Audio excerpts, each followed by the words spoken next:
Bonjour à toutes et à tous, c'est les amis, c'est 25 et aujourd'hui on se retrouve pour un nouvel épisode dont on en parlait aujourd'hui. Nous allons continuer cet arc d'épisodes sur les mangas des films Pokémon. Et aujourd'hui nous allons traiter bien du manga Pokémon le film Le pouvoir est en nous, qui reprend le film bien, du même nom, qui est sorti en 2018 si je me trompe pas. Je vais vérifier ça tout de suite. Donc au cinéma, il est... Il n'y a pas une date de cinéma. Bon, bah je ne sais pas quand est-ce qu'il a été diffusé pour la première fois. Il n'y a pas l'info sur Poképédia. D'habitude, il y a ce genre d'informations sur Poképédia. Donc, je vais prendre la date qui est dispo sur Bulbapédia. Donc, je vais juste faire ça. Voilà. Et donc, le film Le pouvoir est en nous est sorti en le 13 juillet 2018 au Japon. Je n'ai pas trouvé la date française. Enfin si, ça me met le 24 novembre 2018, mais là c'est sur iTunes. Sauf qu'avec iTunes, à part 5% des personnes qui regarderont la vidéo, et encore personne à ce truc.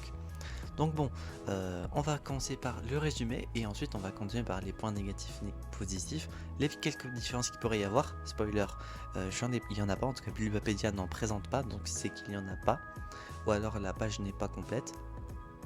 On va considérer le fait qu'il y en a, mais que ce n'est pas complet. Donc on va suivre du coup les aventures de Sacha encore dans la continuité alternative, dans laquelle il s'arrive dans la ville de Fula, dans laquelle il y a le Festival du Vent, qui est un festival annuel, et dans cette célébration on honore le Pokémon légendaire Lugia, qui est un des deux Pokémon principaux mis à l'honneur durant ce film, comme en référence au deuxième film Pokémon, Le pouvoir est en nous. Non, Le pouvoir est en toi, pardon, et pas Le pouvoir est en nous. Si je commence à confondre les noms de films, ça va pas le faire. Et donc, Sacha, du coup, va participer au moment de ce festival et à faire la connaissance de plusieurs persos et d'un Pokémon mystérieux du nom de Zeraora. Zeraora, du coup, qui est un Pokémon un peu mystérieux qui vit dans la forêt, caché des autres et des humains, qui tentent de sauver les Pokémon de la forêt quand ils sont en danger. Et du coup, il y a parmi ceux-là les méchants. Bon, déjà la Team Rocket qui malencontreusement, et là pour le coup c'est vraiment le cas, vont faire quelque chose qui vont accidentellement engranger un événement négatif pour le film. Et du coup, Sacha et les habitants de la ville tentent de sauver les Pokémon et les habitants. Voilà, tout simplement. Et voilà, avec un petit groupe de persos qui sont dispo sur l'affiche du film, mais c'est pas trop de quoi on parle. Mais aussi, je sais pas, non, ils sont. À part la petite fille, sur la première de couverture du manga, il n'y a pas ça sur les autres. Donc bon, du coup vous aurez deviné, les Pokémon principaux du film sont Lugia et Zeraora, et Sacha va du coup faire la rencontre de quelques nouveaux persos, tels que Risa par exemple, qui est une des Pokégirls, techniquement, qui a continué un petit bout de truc, enfin qui techniquement a fait partie de l'aventure de Sacha un jour, même si c'est dans une continuité, alternative, c'est compliqué à dire ça rapidement. N'hésitez pas à le dire en commentaire pour ceux qui ont essayé.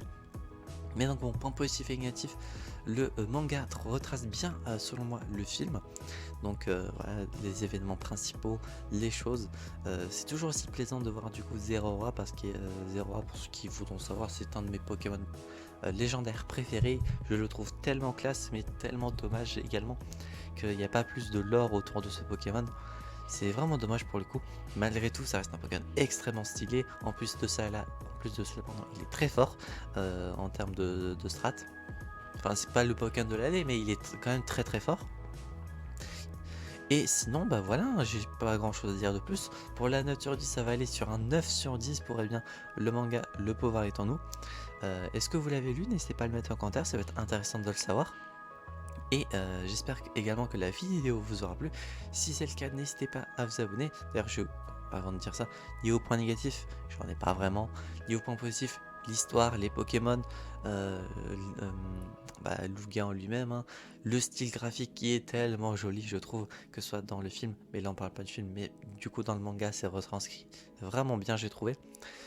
Et du coup, bah voilà, 9 sur 10, pas grand chose à rajouter de plus. J'espère que cet épisode, on en parle, vous aura plu. Si c'est le cas, n'hésitez pas à vous abonner, à mettre un petit pouce bleu, activer la cloche, à mettre un commentaire si vous avez lu le manga, qui est par ailleurs est très facilement trouvable sur Amazon ou la Fnac, Cultura, tout ça. Donc n'hésitez pas à le lire si vous en avez l'occasion. Et si vous ne l'avez pas lu, est-ce que vous comptez le faire? N'hésitez pas à mettre ça en commentaire. Ou à regarder le film, hein, parce que le film aussi est tout aussi sympa en plus. Il est joli, les musiques sont très belles et que ça, c'est vraiment un conseil. J'espère du coup que la vidéo vous aura plu. On se retrouve donc j'espère la prochaine fois pour de prochaines aventures. C'est Bug25 et je vous dis enjoy.